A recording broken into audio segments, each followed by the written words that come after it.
మన ప్రభువైన యేసుక్రీస్తు నామమున చేరిన సహోదరులందరికీ పేరు పేరున వందనములు తెలియజేయుచున్నాం.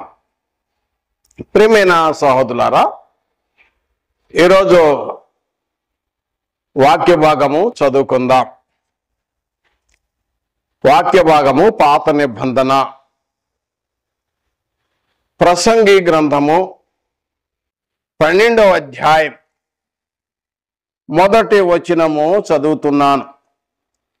దుర్దినములు రాకముందే ఇప్పుడు వీటి యందు నాకు సంతోషము లేదని నీవు చెప్పు సంవత్సరంలో రాకముందే తేజస్సునకు సూర్యచంద్ర నక్షత్రములకును చీకటి కమ్మకముందే వాన వెలిసిన తర్వాత మేఘములు మరలా రాకముందే నీ బాల్య దినములందే నీ సృష్టికర్తను స్మరణముకు తెచ్చుకొనము.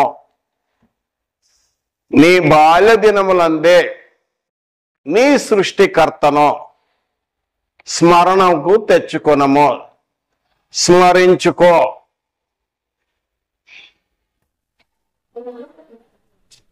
దుర్దినములు అన్నాడు. దుర్దినములు రాకముందే అంటే రాబోయే రోజులు మంచి రోజులు కాదు, వృద్ధాప్యములో అనుభవించే రోజులు మంచి రోజులు కావని ప్రసంగి సెలవిస్తూ, నీ బాల్య దినములందే నీ సృష్టికర్తను స్మరణకు తెచ్చుకో, స్మరించు అంటున్నాడు. కాబట్టి ఈరోజు అంశం ఏమనగా, వృద్ధాప్యము రాకముందే నీ సృష్టికర్తను స్మరణకు తెచ్చుకో, స్మరించు. నీ సృష్టికర్తను స్మరించు. ప్రియమైన సహోదరులారా, వాస్తవానికి మన మానవ జీవితం చాలా విలువైనది. జీవితము అతి చిన్నది. మనం చూస్తుండగానే రోజులు, వారములు, నెలలు తరిగిపోతూ ఉన్నాయి. మనకు తెలియకుండానే మనము పుట్టిన దగ్గర నుండి నిత్యత్వం వైపు చాలా వేగముగా ప్రయాణిస్తున్నాం. అయితే మానవ జీవితంలో ముఖ్యముగా గుర్తుంచుకోవాల్సిన విషయం ఏంటంటే, ఎవరైతే మనల్ని సృజించారో ఆ సృష్టికర్తను మన హృదయంలో ఎప్పుడు స్మరణ చేయమని మహాజ్ఞాని ప్రసంగి సెలవిస్తున్నాడు. అయితే ఈ విషయాన్ని మనం చూసినట్లయితే ప్రసంగి గ్రంథము 11వ అధ్యాయం 8వ వచనము చూసినట్లయితే, ఒకడు చాలా సంవత్సరాలు బ్రతికిన ఎడల చీకటి దినములు అనేకములు వచ్చును ఎరిగియుండి తాను బ్రతికున్న దినములన్నీ సంతోషముగా ఉండవలేను, రాబోనుదంతయు వ్యర్థము అన్నాడు. ఎన్ని సంవత్సరాలు బ్రతికినా కూడా రాబోయే దినాలు అవి మంచి రోజులు కావు అని సెలవిస్తూ ఆయన చెప్పుచున్న మాట ఏంటంటే, మరి సంతోషంగా ఉండమని తెలివిస్తున్నాడు. బతికి దినాలంతా కూడా సంతోషంగా జీవించాలి. 9వ వచనములో మరలంటున్నాడు, యవనుడా నీ యవన కాలమందు సంతోషపడుము, నీ యవన కాలమందు నీ హృదయమును సంతుష్టిగా ఉండనిమ్ము, నీ కోరిక చొప్పున నీ దృష్టి యొక్క ఇష్టం చొప్పున ప్రవర్తింపుము. అయితే వీటన్నిటిని బట్టి దేవుడు నిన్ను తీర్పులోనికి తెచ్చునని జ్ఞాపకం ఉంచుకొనుము.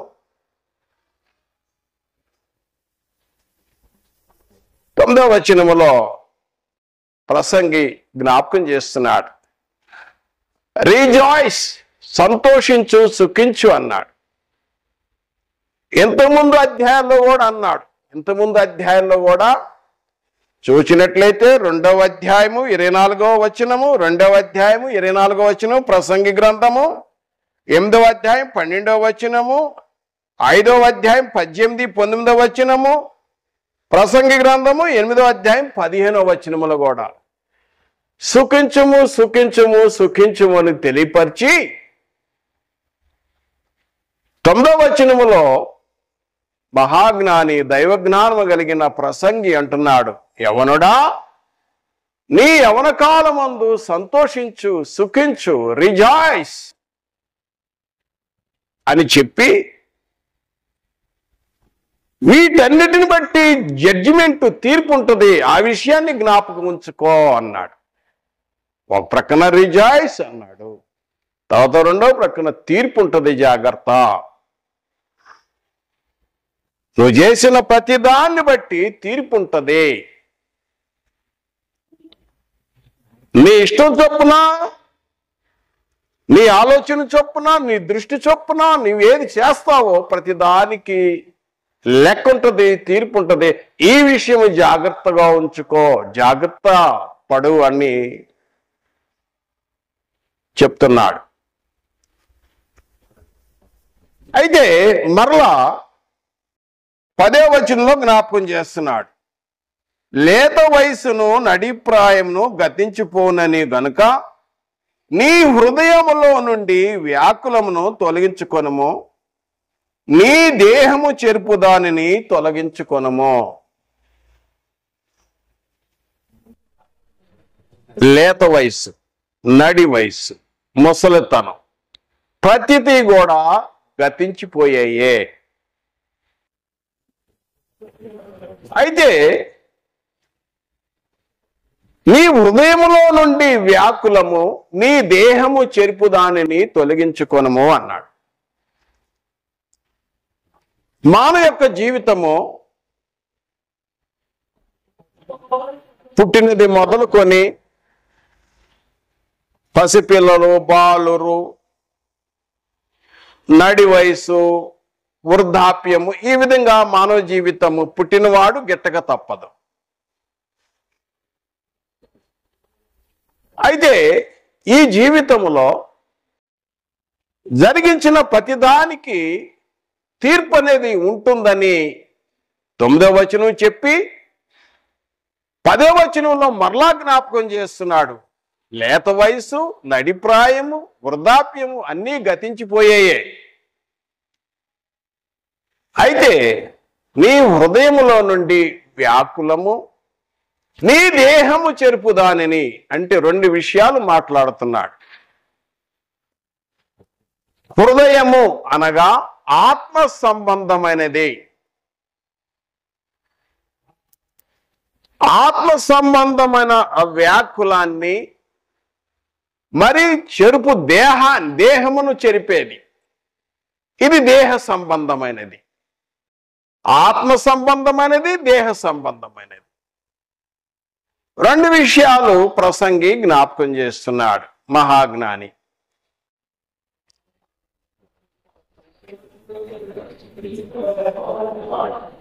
ఆత్మ సంబంధమైనవి అవి మనకు కనిపించవు, దేహ సంబంధమే మనకు కనిపిస్తూ ఉంటాయి. ఉదాహరణకు దేహ సంబంధమైనది జ్వరము, దగ్గు, జలుబు, అనారోగ్యత, ఈ దేహ సంబంధం. ఆత్మ సంబంధమైన కోపము, అసూయ, దుఃఖము, బాధ, అది ఆత్మ సంబంధమైనది.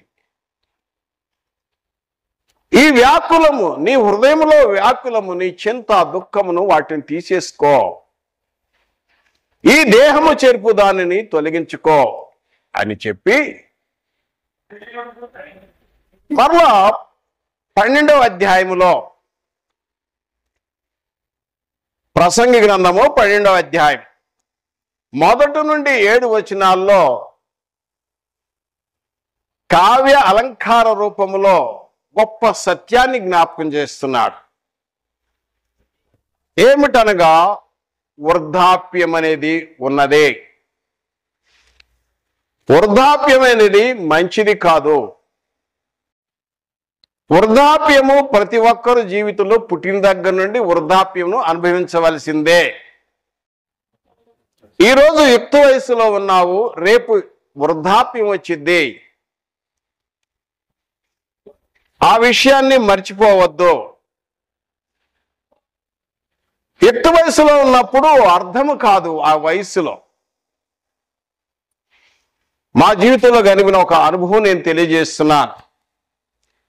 మేము సైన్యంలో ఉన్నప్పుడు మా సీనియర్ వచ్చి నిలబడి మమ్మల్ని ఫాలో చేసి మాతో ప్రసంగం చేసేటప్పుడు, లెక్చర్ ఇచ్చేటప్పుడు, ఈ ముసలోడు వచ్చాడు, బుడ్డ ఆగయా, ఇప్పుడు మైండ్ తింటాడు, ఈయన వచ్చాడు, ఈ ముసలోడు వచ్చాడు, ఇప్పుడు టెన్షనే అని. అదే విధంగా సైనికులైన మేము అనేక మంది అనుకునే రోజుల్లో ఒక రోజున మా మాట విని మమ్మల్ని ఫాలో చేసి నిలబెట్టి అని మాట చెప్పాడు. గిరనే పత్తా కో దేకే హరా పత్తా హస్తే హై మాలుమై అన్నాడు. తెలియదు సార్, మాకు తెలియదు అన్నాడు. మళ్ళా అని చెప్పాడు, గిరనే పత్తాకో దేక్కే హరా పత్తా హస్తే హై అన్నాడు. దాని అర్థం చెప్తా వినండి అన్నాడు. ఒక చెట్టు మీద లేతాకుంటుంది, చిగురాకుంటుంది, లేతాకుంటుంది, పచ్చాకుంటుంది, ముదురాకుంటుంది, ఆ రాలిపోయే ఆకుంటుంది.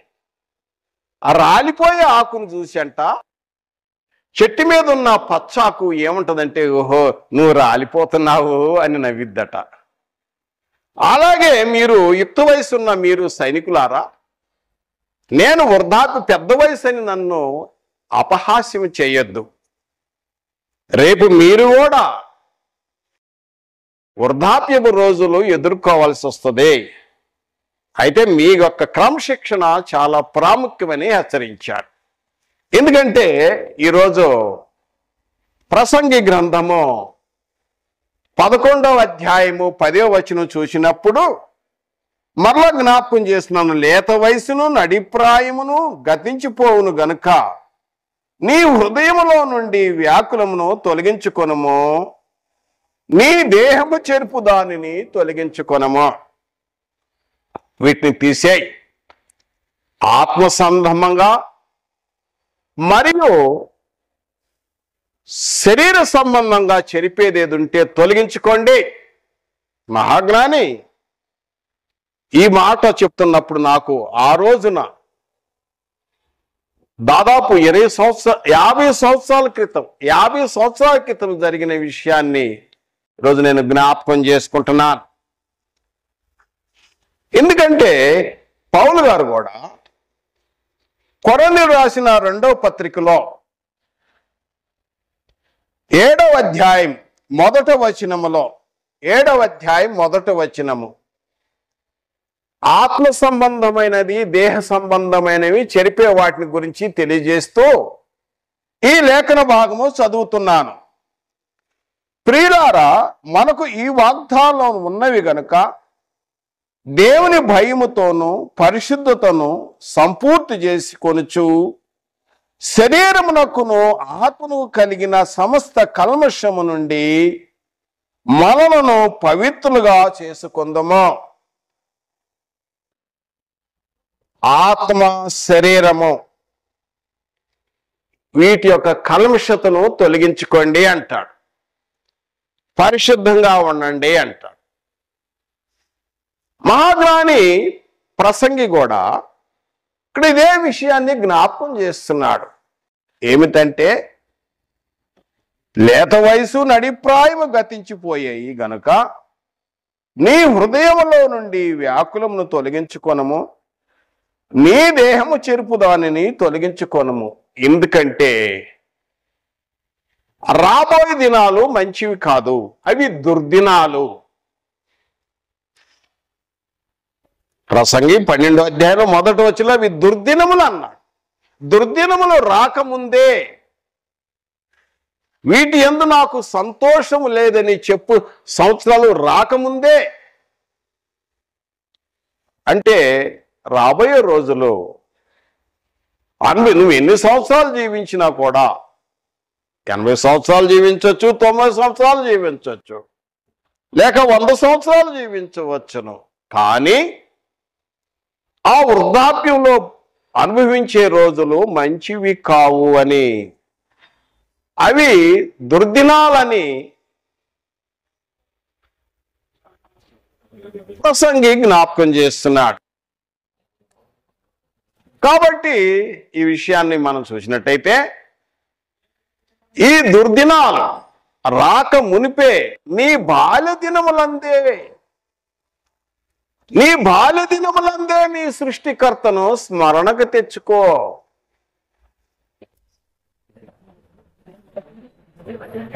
బాల్య దినములందే అన్నాడు. ఈ బాల్య దినాలంటే ఇది యవన ప్రాయం. వాస్తవానికి యవన ప్రాయము తప్పగా తొట్టిల్లే కాలం అది. కానీ బైబిల్ ఏం బోధిస్తుందంటే యవన ప్రాయము నుండి, బాల్య దినముల నుండే నీ సృష్టికర్తను స్మరించుకో. రాబోయే దినాలు మంచివి కావు.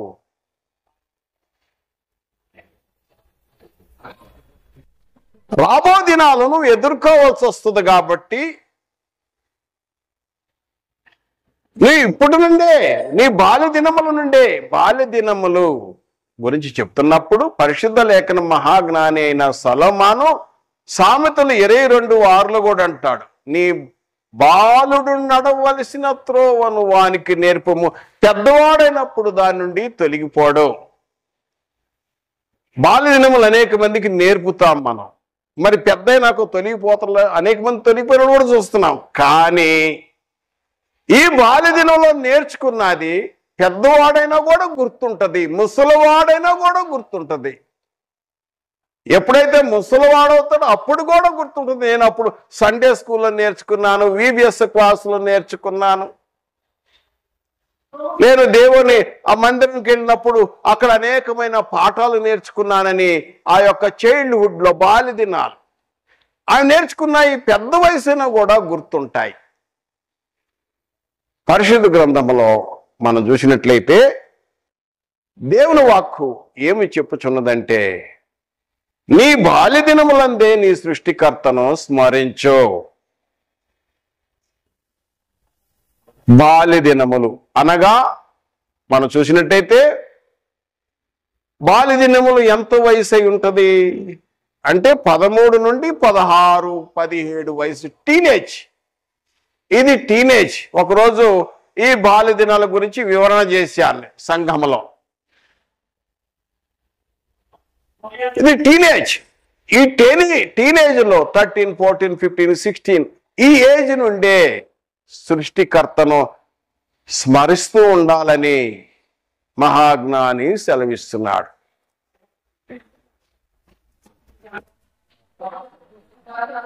లేఖనాల్లో కూడా చూసినట్టయితే మనము కొత్త నిబంధనలో కూడా మనం చూసినట్టయితే యేసు ప్రభువారు శిష్యులుగా ఏర్పరచుకున్నప్పుడు యవనస్తులనే శిష్యులుగా చేసుకున్నాడు. అదేవిధంగా పౌలు గారు కూడా తిమోతిని, తీతును అనేక మంది యవనస్తులకే పని అప్పగించాడు. అదేవిధంగా అపోస్తుడైన యోహాను రాసిన మొదటి పత్రిక 2వ అధ్యాయం 14వ వచనంలో, యవనస్తులారా మీరు బలవంతులు, మీ యందు దేవుని వాక్యము నిలిచి ఉన్నది అంటాడు. యవనస్తులు యవన ప్రాయములో వాళ్ళు ఏదైనా చేయగలుగుతారు.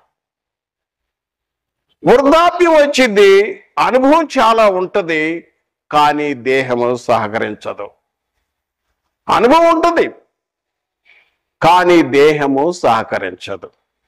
అందుచేత చూసినట్లయితే ఈ యొక్క పని దేవుని పని విషయంలో కానీ పరిచర్యల విషయంలో కానీ చూసినట్టయితే నీ బాల్య దినములందే నీ సృష్టికర్తను స్మరించు.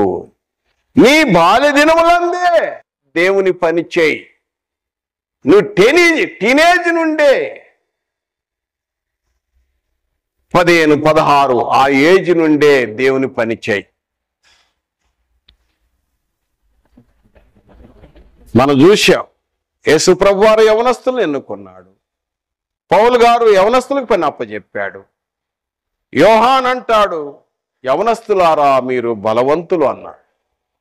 కనుక రెండవదిగా అందుచేత చూసినట్టయితే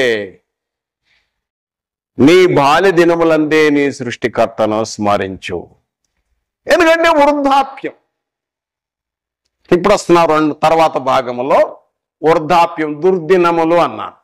దుర్దినములు మనం చదివినాం. దుర్దినములు అంటే దుర్దినములు రాకముందే అన్నాడు.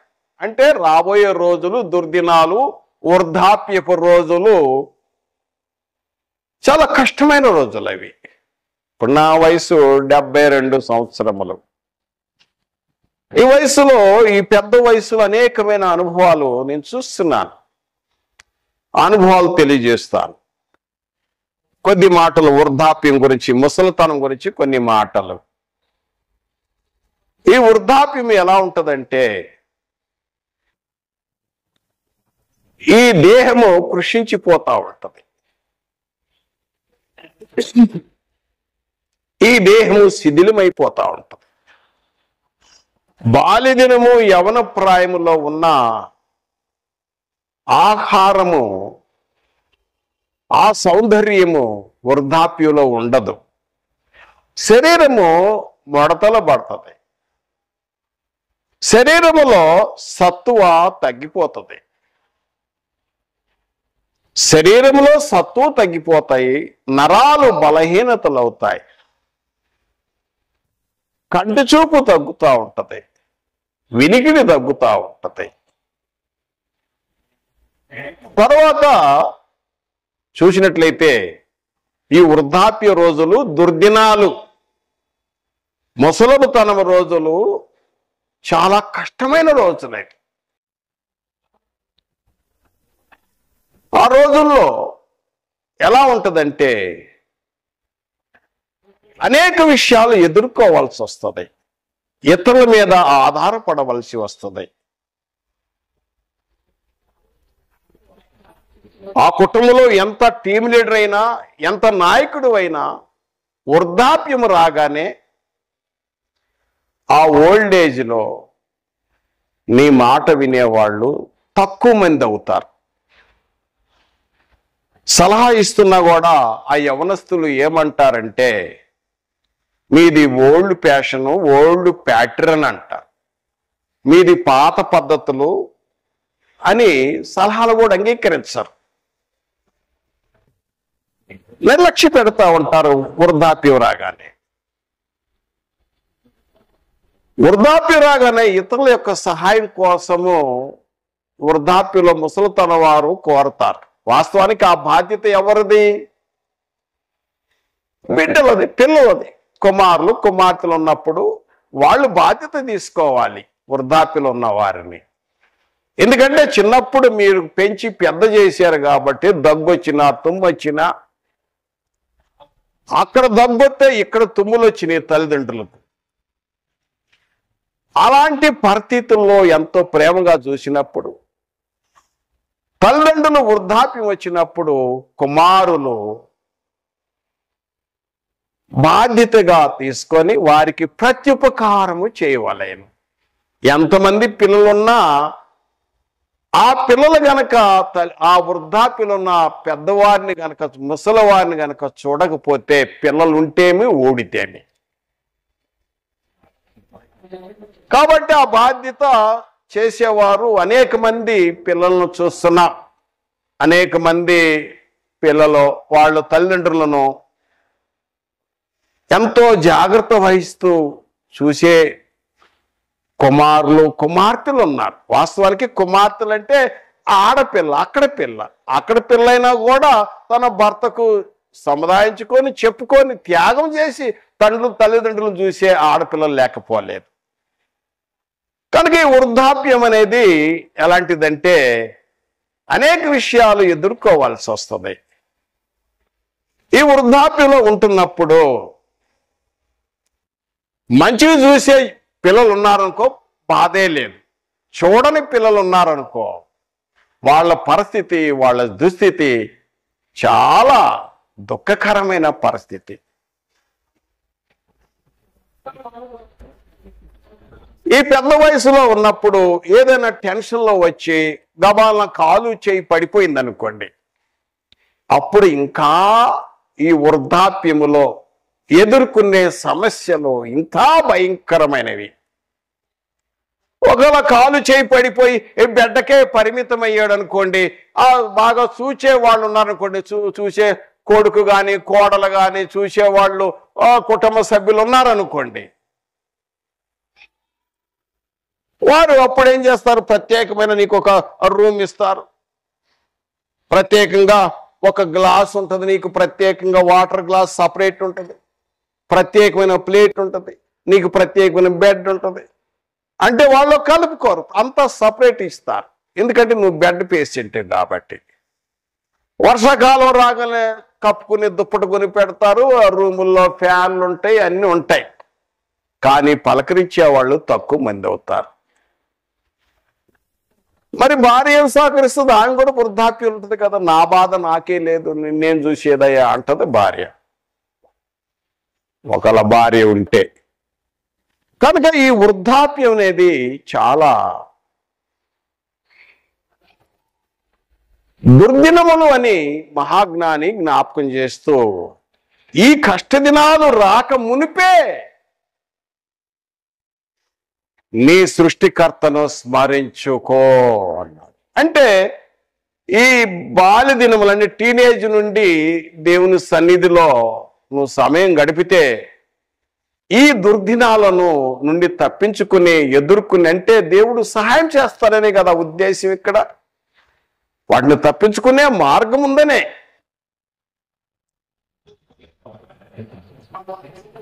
కాబట్టి ఇప్పుడు లేఖనాలు చదువుతున్నాం. ప్రసంగి గ్రంథము 12వ అధ్యాయము 1 నుండి 7 వచనాలు ఈ దుర్దినాల గురించి ఎలా ఉంటాయో ఆయన కావ్య రూపాలంకారంతో చక్కగా వివరణ చేశాడు. నేను చదువుతున్నాను, మీరు శ్రద్ధగా వినవలేను.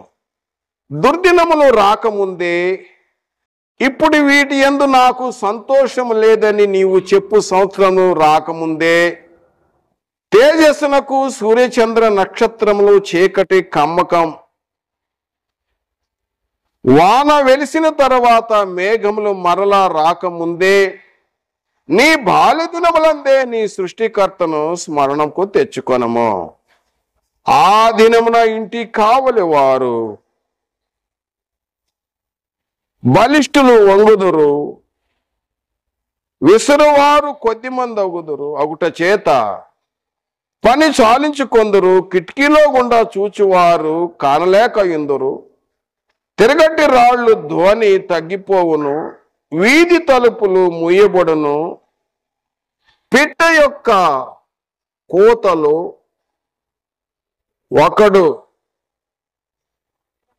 లేచును, సంగీతము చేయి స్త్రీలు నాదము చేయి వారందరూ నిశ్శబ్దంగా ఉంచబడుదురు, ఎత్తు చోటులను భయపడుదురు, మార్గములందు భయంకరమైన కనపడను, బాదము వృక్ష పువ్వులు పోయిను, మిడత బరువుగా ఉండును, బుడ్డ పొడుసు సరసు కాయ పగులును, ఏలైనగా ఒకడు తన నిత్యమైన ఉనికి పట్టుకు పోవుచున్నాడు, వాని నిమిత్తము ప్రలాపించువారు వీధుల్లో తిరుగుదురు, వెండి తాడు విడిపోవును, బంగారు గిన్నె పగిలిపోవును, దార యొద్ద కుండ పగిలిపోవును, బావి యొద్ద చక్రము పడిపోవును, మన్నైనది వెనుకటి వలె మరలా భూమికి చేరును, ఆత్మ దాన్ని దయచేసిన దేవుని యొద్దకు మరలా పోవును.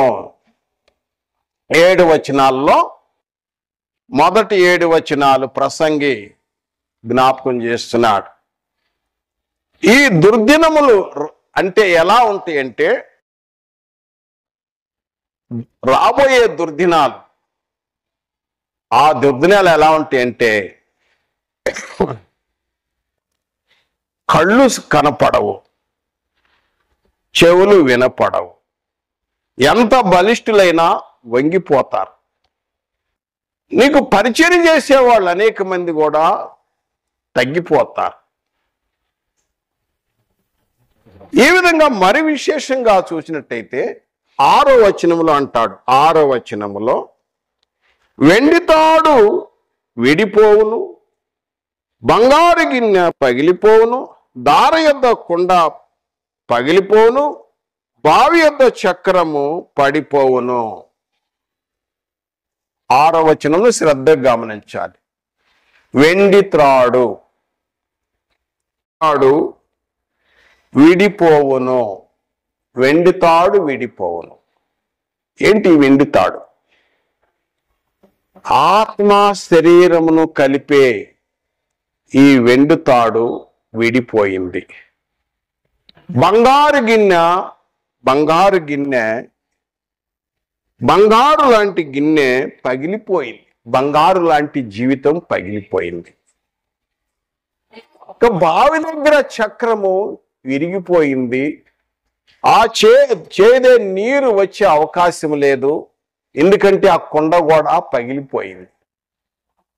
అంటే ఈ దేహం అనే కొండ పగిలిపోయింది. ఎప్పుడైతే ఆత్మ శరీరంకు వేరైపోయిందో, ఒకలా ఆ జీవదారులు చేదుకునే అవకాశమే లేదు, ఎందుకంటే చేదాలంటే చక్రం విరిగిపోయింది. పాత రోజుల్లో నీళ్లు చేదంటే చక్రం ఉండేది, ఆ రోజుల్లో బావుల దగ్గర. ఆ చక్రం విరిగిపోయింది, నీళ్ళు వచ్చే అవకాశం, ఒక నీళ్ళు వచ్చినా కూడా ఎక్కడ నింపాలి? కొండ పగిలిపోయింది. మన్నైనది మరలా భూమికి చేరును, ఆత్మ తాను దయచేసిన వాని యొద్దకు మరలా వెళ్ళిపోయాను. మరలా అన్నాడు 2 times. ఎందుకంటే చూసినట్టయితే మానవ యొక్క దేహము ఇది మన్ను.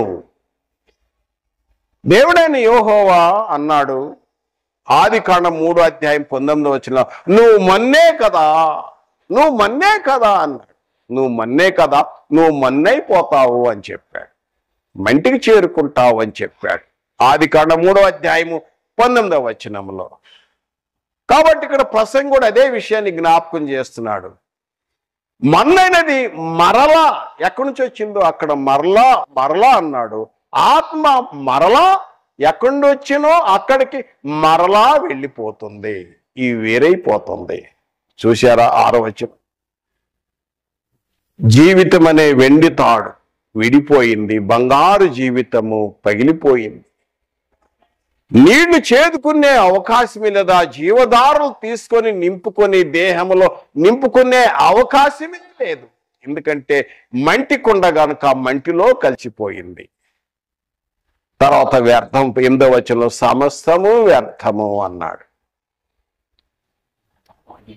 చెప్పిన తర్వాత ఇక ముగింపులో ప్రసంగి ఇదంతా చెప్పుకుంటూ వచ్చాడు, చాలా విషయాలు ముందు చెప్పాడు. సుఖించు అన్నాడు, తీర్పు ఉంటుంది అన్నాడు, తీర్పు ఉంటుంది కాబట్టి జాగ్రత్త అని అన్నాడు. మరలా తర్వాత ఈ విషయాన్ని చెప్పుకుంటూ వచ్చిన తర్వాత ఇక ఎండింగ్లో ప్రసంగి గ్రంథం 12వ అధ్యాయము 13వ వచనం అంటాడు, ఇదంతయు వినిన తరువాత తేలిన ఫలితార్థం ఇదే, దేవుని యందు భయభక్తులు కలిగి ఉండి ఆయన కట్టలను అనుసరించి నడుచుచుండవల్లని మానవ కోటికి ఇది విధి అన్నాడు.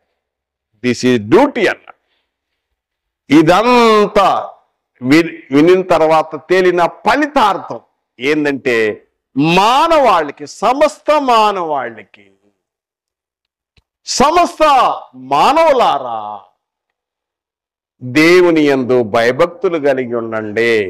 దేవుని యందు భయభక్తులు కలిగి ఉంటే, దేవుని యందు భయభక్తులు కలిగి ఉండమని దేవుడు కోరుచున్నాడు. ఇది మానవుల యొక్క ఇది విధి అన్నాడు.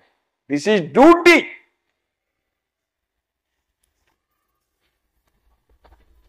దేవుని యందు భయభక్తులు కలిగి ఉంటే ఏమవుతుంది అని చూసినట్లయితే, ఎప్పుడైతే మనం దేవుని యందు భయభక్తులు కలిగి ఉంటామో, ఇది విధి కదా. ఇప్పుడు మనం దేవుని యందు భయభక్తులు కలిగి ఉంటున్నాం.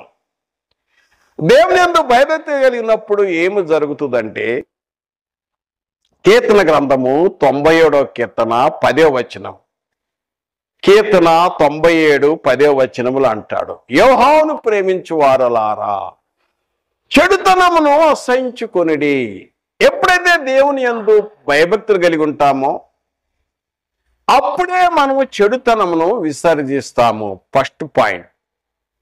ఎప్పుడైతే దేవుని యందు భయభక్తులు కలిగి ఉంటామో మంచి పనులు చేస్తాము, చెడ్డ పనులు కాదు, మంచి పనులు. మేలు చేయవాడు దేవుని సంబంధి, కీడు చేయవాడు దేవుని చూచినవాడు కాడు. కీడు చేస్తుంటే వాడు దేవుని సంబంధి కాడు, మేలు చేసేవాడు దేవుని సంబంధి. ఎప్పుడైతే దేవుని యందు భయభక్తులు కలిగి ఉంటాడో ఒకటి చెడుతనమును విసర్జిస్తాడు, రెండవది మంచి పనులు చేస్తాడు. చెడుతనమును విసర్జిస్తూ మంచి పనులు చేస్తూ సృష్టికర్తను స్మరిస్తూ ఉన్నప్పుడు, సృష్టికర్త వైపు నువ్వు చూస్తున్నప్పుడు సృష్టికర్త నీ వైపు చూస్తాడు. నువ్వు ఎప్పుడైతే దేవుని వైపు చూస్తున్నావో, ఎప్పుడైతే నీ హృదయములో నీ మనస్సులో దేవుని స్మరిస్తున్నావో అప్పుడే నువ్వు మానవుడు భూలోకమందున్నాడు, దేవుడు పరమండలములందున్నాడు. మానవుడు భూమండలములో ఉంటే దేవుడు పరమండలంలో ఉండి ఆ మహోన్నతమైన అతి పరిశుద్ధ స్థలములో ఉండి ఆయన ఎప్పుడైతే నువ్వు స్మరిస్తున్నావో ఆయన నీ వైపు చూస్తున్నాడు. 2వ దినవృత్తాంతాల్లో దయచేసి గమనించండి. 2వ దినవృత్తాంతాల్లో ఈ విధంగా రాయబడిన 2వ దినవృత్తాంతాలు 16వ అధ్యాయములో 16వ అధ్యాయము 9వ వచనములో చూసినట్లయితే, 9వ వచనములో చూసినట్లయితే, తన ఎడల యథార్థ హృదయము గలవారు బలపరచుటకై యెహోవా కనుదృష్టి లోకమంతయు సంచారము చేయుచున్నదే. తన ఎడల యథార్థ హృదయము గల వారిని బలపరచడానికి యెహోవా కనుదృష్టి, ఆయన కనుదృష్టి అక్కడి నుంచి మొదలైంది.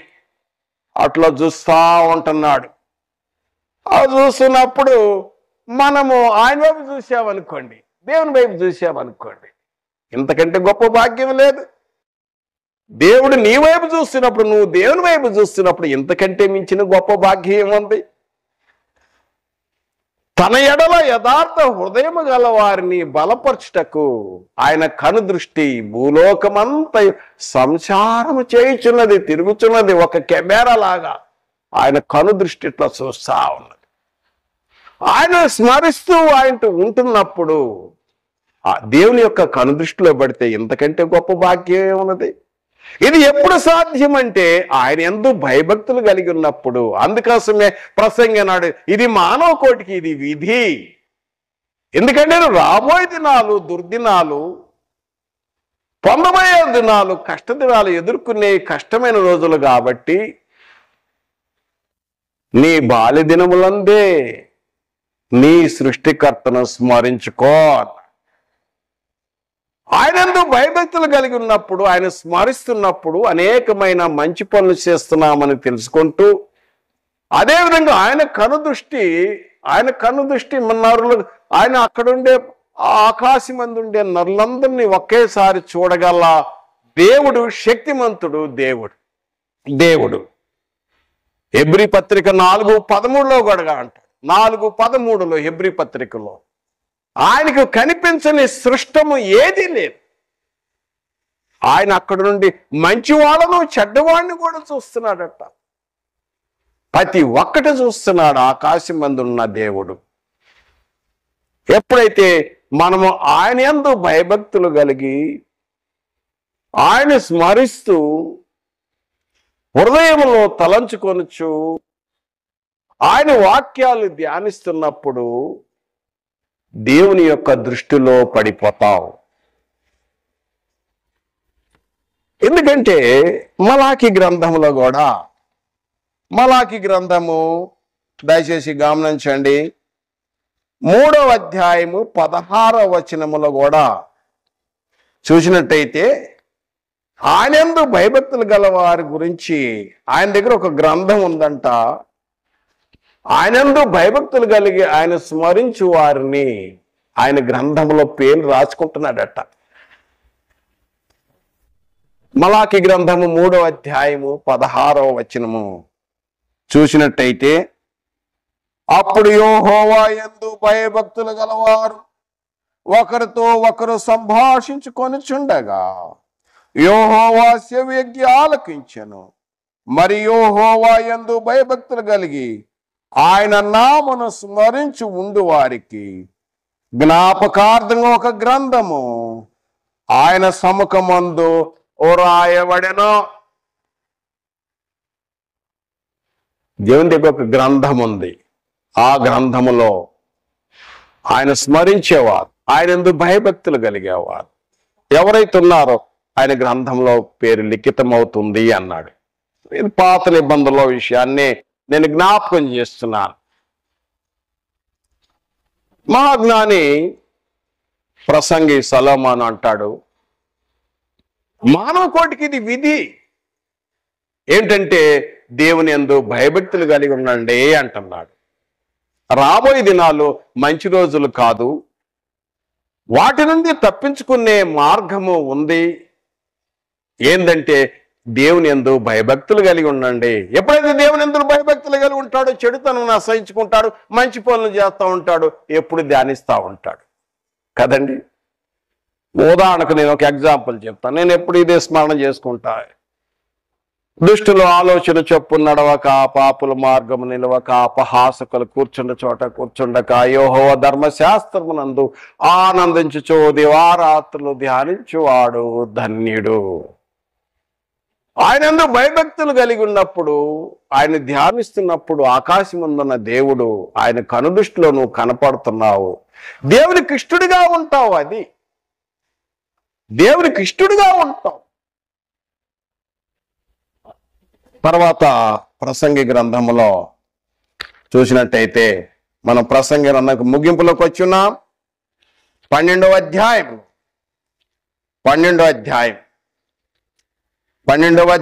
14వ వచనములో ఆయన ఈ విధంగా జ్ఞాపకం చేస్తున్నాడు. 14వ వచనంలో, గూఢమైన ప్రతి అంశమును గూర్చి దేవుడు విమర్శ చేయనప్పుడు ఆయన ప్రతి క్రియను అది మంచిదే గాని చెడ్డదే గాని తీర్పులోకి తెచ్చును.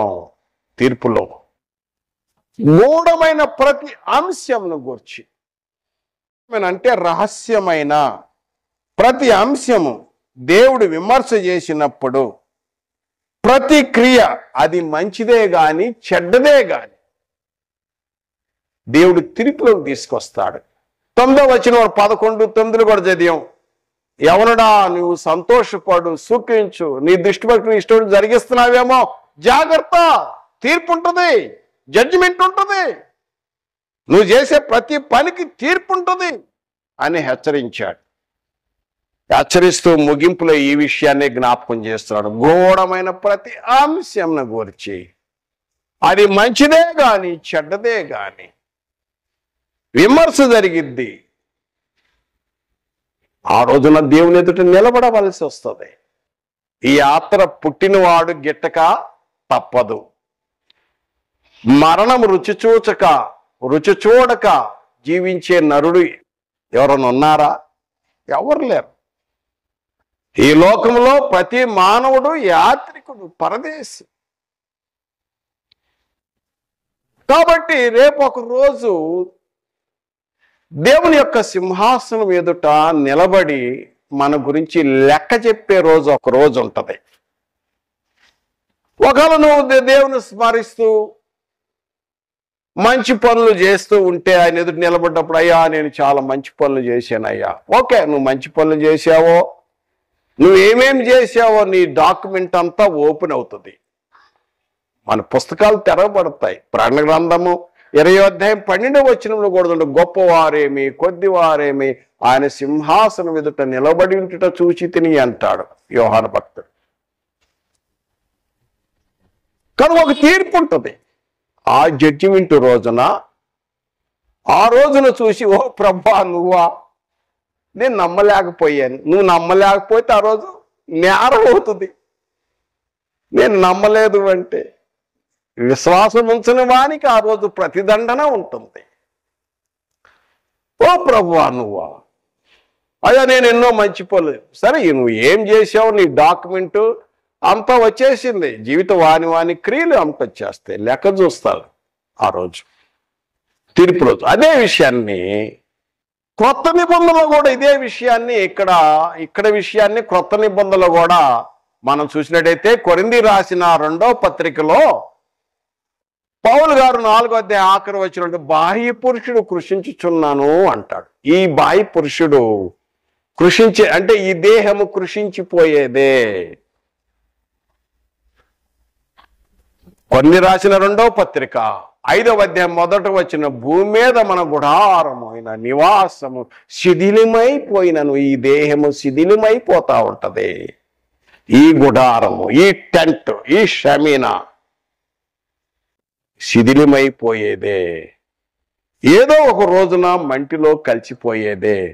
మంటి కొండే గనుక మంటిలో కలిసిపోయేదే.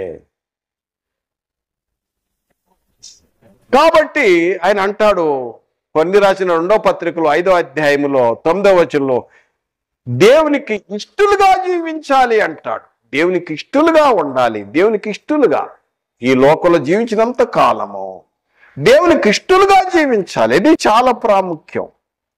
ఎందుకంటే పౌలు గారు కూడా 5వ అధ్యాయం 10వ వచనంలో మరలా జ్ఞాపకం చేస్తున్నాడు. ఎందుకనగా తాను జరిగించిన క్రియల చొప్పున అవి మంచిదైనా సరే చెడ్డదైనా సరే దేహంతో జరిగించిన వాటి ఫలము పొందినట్లు ప్రతి వాడును పొందినట్లు మనమందరమును క్రీస్తు న్యాయపీఠము ఎదుట ప్రత్యక్షము కావలేను. ఆ రోజు అంటాడు, ఓ ప్రభా నువ్వా, యేసు ప్రభా మేము ఎవరు అనుకున్నాము. మేము ఆ రోజు ఆశ్చర్యం, సర్ప్రైజ్, చాలా ఆశ్చర్యం. అందరూ నిలబడాల్సి వచ్చింది దేవుని ఎదుట, క్రీస్తు ఎదుట నిలబడవలసి వస్తుంది. ఈ దేహముతో జరిగించిన ప్రతి లెక్క, ప్రతి వాడు లెక్క చెప్పాలి. లెక్క చెప్పాల్సి వచ్చింది. ప్రతి దానికి లెక్క ఉంటుంది. ఎవరు లెక్క వాడే లెక్క చెప్పాలి. రోమాపత్రికలో 14వ అధ్యాయం 12వ వచనములు కూడా 14:12 కూడా అంటాడు, ప్రతి వాడు వాని లెక్క అతడే లెక్క చెప్పాలి. ఎవరు లెక్క వాళ్లే చెప్పాల్సింది ఉంటది. కనుక నా ప్రియ సహోదరుడా, పాత నిబంధనలో చెప్పబడిన విషయాన్ని తీసుకొని మరి దేవుని ఎదుట నిలబడ్డప్పుడు ఆ తప్పించుకునే మార్గము ఏదన్నా రెమెడీ, ఏమన్నా మార్గము, మందు ఏమన్నా ఉందా అంటే ఉందని చెప్పాను. ఏంటంటే క్రీస్తు సింహాసనం ఎదుట నిలబడాలి. అందుకని పౌలు గారు 17వ వచనం అంటాడు, 17వ వచనం, కాగా ఎవడైనా క్రీస్తు యందున్నెడలా వాడు నూతన సృష్టి, పాతవి గతించును, ఇదిగో క్రొత్త వాయను. క్రీస్తు నందైతే తప్పించుకునే మార్గం ఉన్నది. ఒకవేళ ఈ దేహముతో అనేకమైన ఎదుర్కోవచ్చు. వాస్తవానికి క్రైస్తవ జీవితంలో అనేక శ్రమలు ఉంటాయి, అనేక కష్టాలు ఉంటాయి. సద్భక్తితో బ్రతుకును ఉద్దేశించిన వారికి అనేక శ్రమలు ఉంటాయి, హింసలు కూడా ఉంటాయి, అవమానాలు ఉంటాయి. అనేక శ్రమలు అనుభవించిన తర్వాతే మనం దేవుని రాజ్యంలో చేరవలసి ఉంటుంది.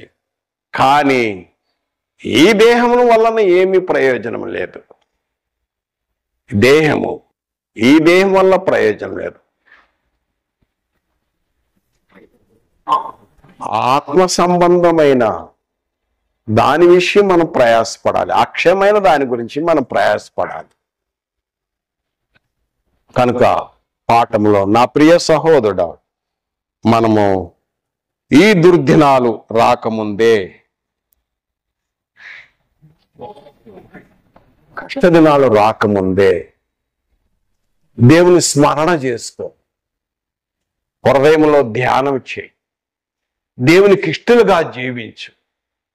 ఇక్కడ ఇష్టలుగా జీవిస్తే రాబోయే నిత్యత్వములో యుగాలు తరతరాలు దేవునితో సమయం గడుపుతావు.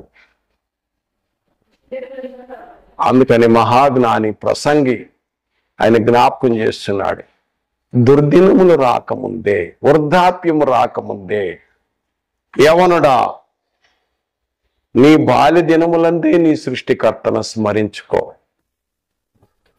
దేవుడు మేలుతో ఆశ్రయించుగాక. ఆమేన్. ప్రార్థన చేసుకుందాం. పరిశుద్ధైన తండ్రి, స్తుతి స్తోత్రాలు. ఈ వాక్య భాగం మేము నేర్చుకున్నాం, మమ్మల్ని మేము బోధించుకుంటూ ఇతరులకు తెలియజేసినాం. అనేక అనుభవాలతో కూడిన విషయాలు, అనేక హృదయాలు తాకి మానవ కోటికి ఇది విధి అన్నావు. మీ యందు భయభక్తులు కలిగి ఉంటాం కనుక మేము ఈ లోకంలో జీవించినంత కాలం మీ యందు భయభక్తులు కలిగి మీకు ఇష్టలుగా జీవించుటకు మాకు సహాయం చేయమని యేసుక్రీస్తు నామమున ప్రార్థించి వేడుకొనుచున్నాము తండ్రి.